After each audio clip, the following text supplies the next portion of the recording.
Karang sớm tất cả nông mầm nào. Nó hả? Nói hoài à, con đã nói con không hiểu rồi mà. Ranginang masuk Ranginang. Nó không hiểu rồi, bắt qua Việt Nam đi con tìm bạn gái cho mà. Ayahnya Ranginang itu. Ủa, được, con chọn bác đi tìm. Arya, Ranginang itu.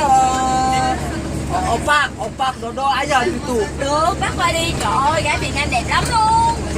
Itu Aramis itu baru Dodo. Nhiều du lịch con bắt qua đi, nhất là thành phố Hồ Chí Minh là con tìm cho bạn. Itu di Gulaan. Được, trời ơi, mình gọi là con là chùm đó, mình gọi là chùm. Itu sana Dodo itu mah. Trời ơi, bác yên tâm đi, con là bao số hết.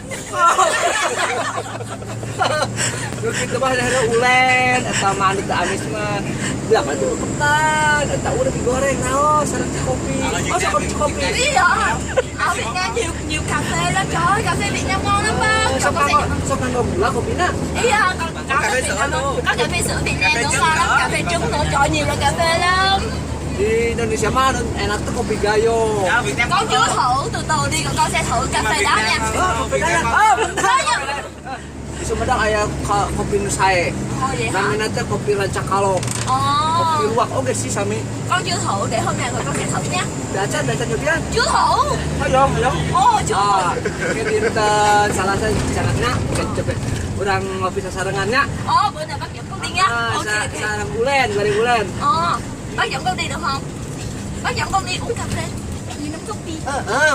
Sarang bulan. Ya, itulah obrolan orang Sunda dengan orang Vietnam. Seru kan?